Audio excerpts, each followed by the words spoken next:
My brothers and sisters, welcome to episode number 35 in the book of John. We're in chapter 5, and today we're going to ask the question, what are you going to do with the Jesus gap? We're going to use two stories from yesterday and today. Now, the story yesterday I described as a minor encounter with Jesus, but for the people involved, any interaction with Jesus is anything but minor.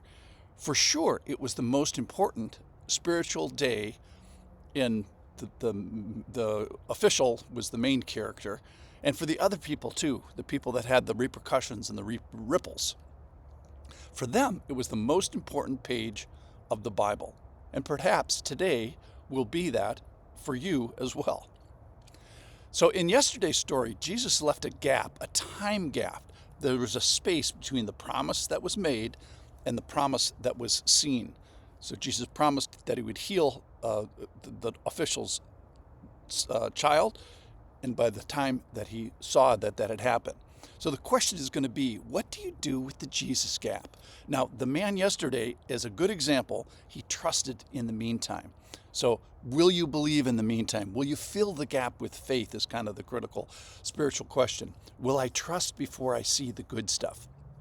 Well, today the story is just a little bit different because there's hardly any gap at all. It's really just momentary. So this is the healing at the pool on the Sabbath.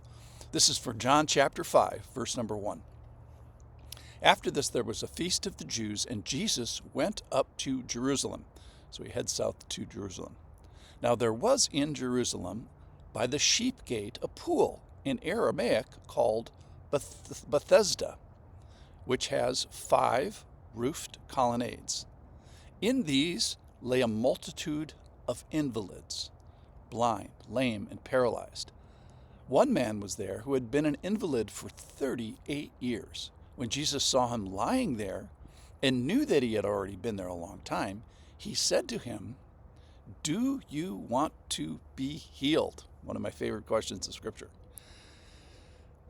The sick man answered him, "Sir, I have no one to put me into the pool when the water is stirred, and while I am going, another steps down before me." Jesus said to him, "Get up, take your bed, and walk." And at once the man was healed, and he took up his bed and walked. The story continues, but let me stop there for today. So in Jerusalem, there's this Bethesda, this pool. It's an important spiritual place. And theoretically, it's a place where an angel of the Lord comes and stirs the water, and the first guy in the pool gets healed. So many people here believe this. Either they believe it or they know it, that they've seen it, that there has been a multitude of lame and blind and paralyzed people that have been healed over time. So in today's world, it's like going to a hospice center or a rehab center or maybe one of the long-term care facilities. This guy had been in this situation for 38 years. So Jesus' assessment, obviously, that he had been there a long time. And then one of the greatest questions that ever come out of the mouth of Jesus is, do you want to be healed? Now, not everyone who is afforded the opportunity to be healed actually wants to be healed. I know it sounds crazy, but such is humanity. Some people find the victim card to be very attractive, playing the injured person, playing the sick card.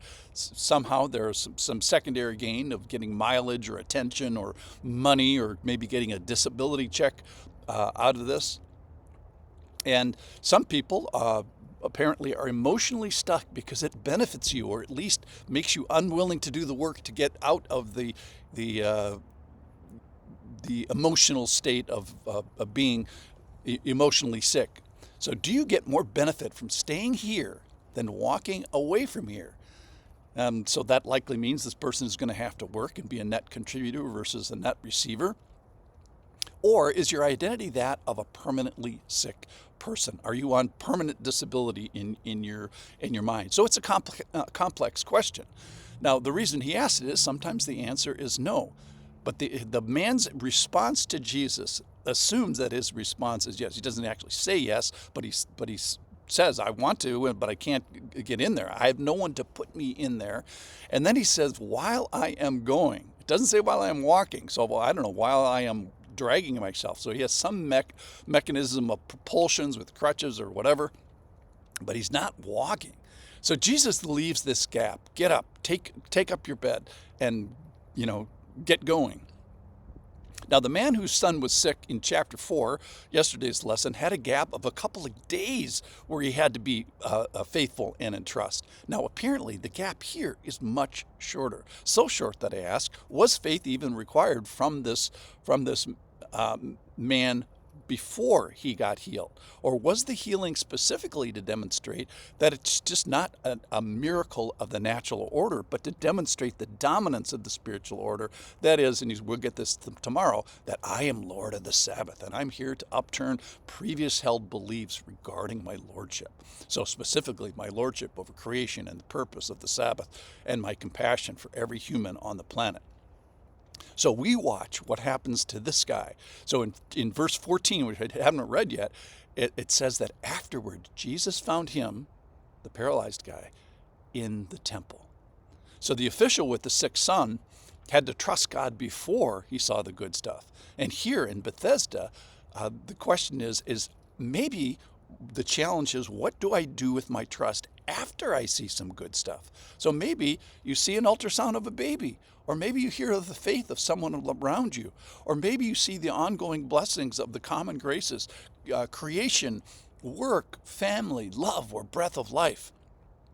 So what happened this week is the question that you should be in the temple giving thanks for, that you should be in the church. Were you there last Sunday? Are you paying attention to these blessings that the Lord is giving? So some of the stuff you are to be grateful for has already happened.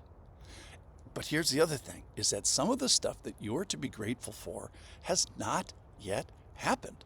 So what are you going to do with this Jesus gap, this gap he leaves for your faith? Some of it regarding stuff that's already happened, and some of it regarding stuff that we are still trusting in God for the future. So what will you do with the Jesus gap? Will you be faithful during this time of the gap?